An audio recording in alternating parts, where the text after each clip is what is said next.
Olá a todos, meu nome é Claudinei, estou cursando meu terceiro semestre de mestrado no ITA, na área de Química, com a orientação da professora Elizabeth.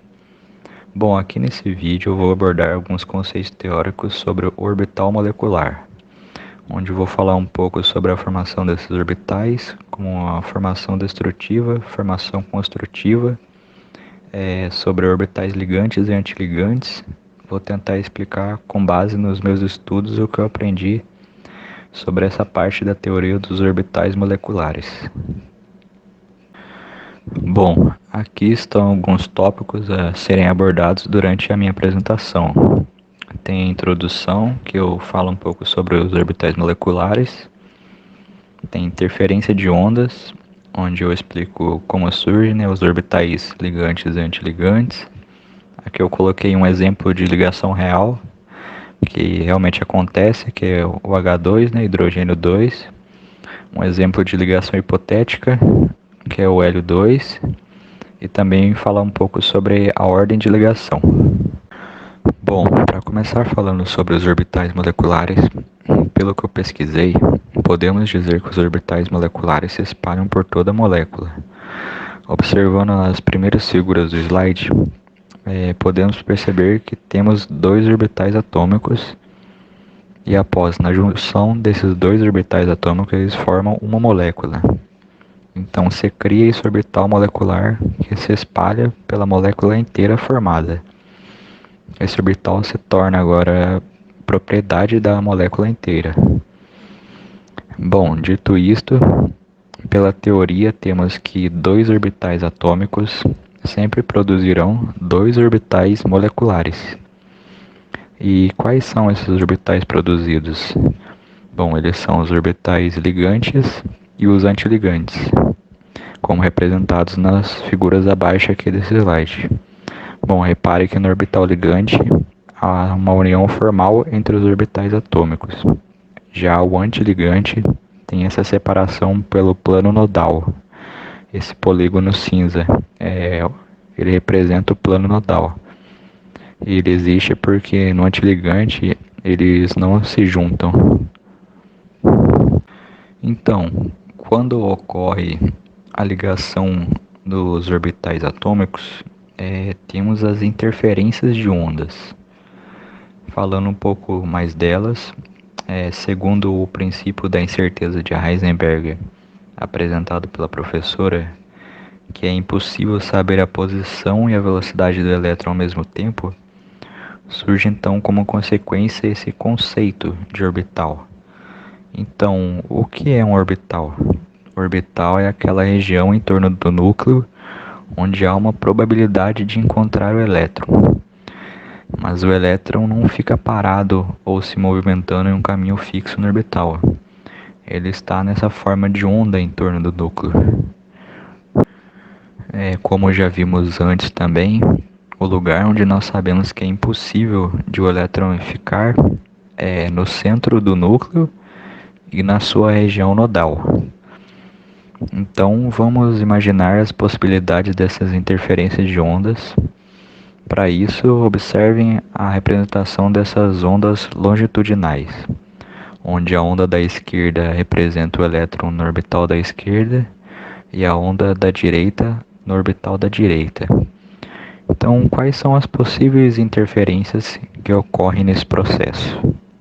Bom, uma delas é a construtiva, que ocorre quando a elevação da onda da esquerda se encontra com a elevação da onda da direita ao mesmo tempo. Então, o que isso significa? Significa que há uma soma entre elas.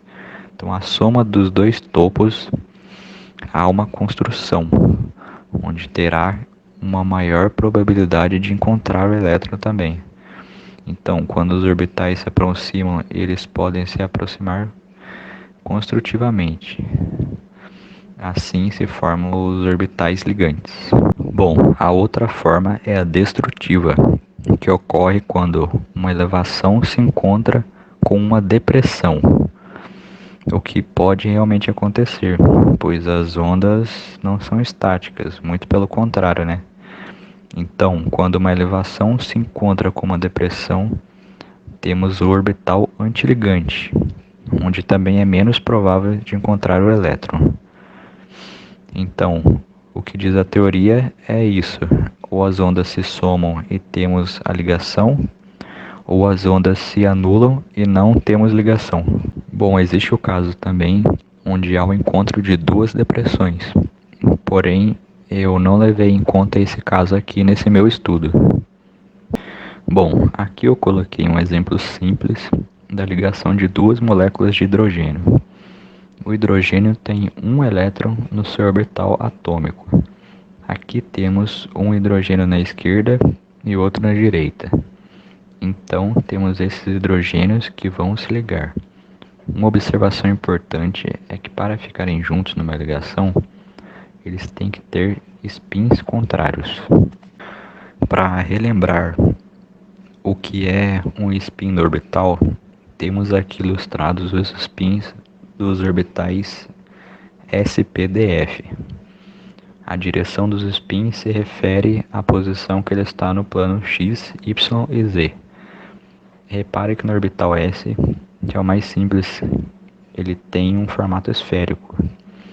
Já quando observamos os outros, eles vão tendo formatos mais complexos, ficando até difícil de imaginar sua configuração. Com essa imagem a gente pode perceber bem a configuração desses spins. Bom, voltando então ao exemplo, esses dois orbitais atômicos 1s, que tem um elétron cada, vão se ligar, então vamos obter dois orbitais moleculares, como está representado aqui, o orbital ligante e o antiligante. Um detalhe muito importante nessa imagem é que essa seta para cima que representa a energia significa que quando mais acima, mais energia.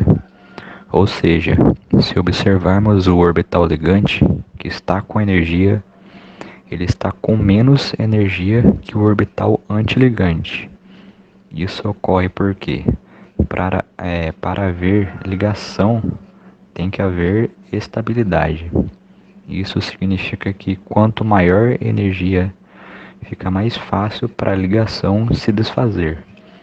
Por isso, o orbital antiligante fica com mais energia. A estabilidade ela está na baixa energia. Lembrando também que cada orbital molecular recebe 2 elétrons.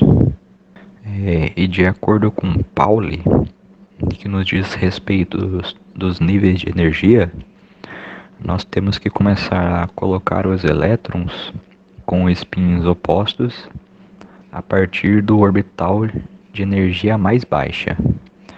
Então vemos aqui que o orbital ligante se forma através dos spins contrários e recebe 2 elétrons, um do hidrogênio da esquerda e o outro do hidrogênio da direita. Já o antiligante não recebe elétrons, pois os 2 elétrons que existiam nos orbitais atômicos já estão agora no orbital ligante. Ele é então chamado de orbital σs. Já o orbital antiligante fica representado como σs asterisco e nesse caso não possui nenhum elétron. Aqui na direita tem essas equações que representam a união dos orbitais atômicos.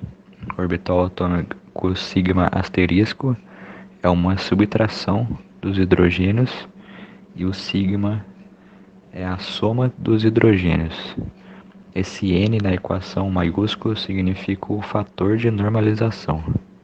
Bom, vamos agora considerar hipoteticamente a molécula que será formada pela junção de 2 átomos de hélio. Nesse caso, há agora 4 elétrons, 2 em cada átomo de hélio. Quando vamos fazer a distribuição dos elétrons, nós devemos distribuir primeiramente para o orbital que será o ligante, que tem menor energia, ou seja, o orbital molecular formado terá 2 elétrons, respeitando aquela condição de spins contrários. Depois, devemos distribuir para o orbital molecular que tem mais energia, orbital que será o antiligante. Então, ele também receberá os 2 elétrons que sobraram. Percebe-se que agora os dois orbitais moleculares formados contêm 2 elétrons cada. Assim, podemos concluir que a formação do hélio 2 não é viável, pois o orbital molecular antiligante está preenchido. E, como eu disse anteriormente, o orbital antiligante tem o efeito de desestabilizar a união. A estabilidade se encontra no orbital ligante formado, mas quando há um orbital molecular antiligante com maior energia preenchido, ele tende a desestabilizar essa molécula. Podemos observar isso através da questão da energia na formação dos orbitais. Acontece que a divisão dessa energia não é exatamente no meio. Explicando melhor, quando se formou o orbital ligante que estabilizou a molécula, a sua diminuição de energia foi esse delta. Mas quando se formou o orbital antiligante, a energia aumentou com um delta maior, ou seja, a energia da formação do orbital que desestabiliza a molécula foi maior a que estabiliza. Assim, é possível prever que não é viável a formação dessa molécula. Além de observar a energia distribuída na hora da formação da molécula, outra maneira de saber se é viável a construção da molécula é pela ordem de ligação. Bom, na teoria dos orbitais moleculares, a ordem de ligação é definida como a expressão acima. A ordem de ligação é igual ao número de elétrons do orbital ligante menos o número de elétrons do orbital antiligante dividido por 2. Então, para saber se é viável a construção da molécula dessa maneira, temos que observar o resultado dessa equação. Mas como assim? Vejamos aqui a formação do H2, do exemplo anterior. Temos 2 elétrons ligantes, mas não temos nenhum elétron antiligante. Então, na equação fica 2 dividido por 2, que dá 1 como resultado. Bom, isso significa que como resultado de 1, um número significativo, há uma coerência de existir essa molécula realmente. Ao contrário do outro exemplo, a molécula hipotética de hélio 2 tem 2 elétrons ligantes e 2 elétrons antiligantes. Então, a expressão fica a subtração de 2 elétrons ligantes e 2 elétrons antiligantes dividido por 2. O resultado nesse caso é nulo, é zero. Com esse tipo de resultado, podemos concluir que a formação dessa molécula hélio 2 não é viável. Pela ordem de ligação, então, é possível, prever se realmente pode haver a construção de uma molécula hipotética. Bom, então, chegando aqui ao fim, uma breve apresentação, de tudo que eu consegui estudar sobre o assunto. Eu agradeço a todos que assistiram. Espero ter passado o que eu consegui absorver sobre o conteúdo. E é isso. Um grande abraço. Tchau.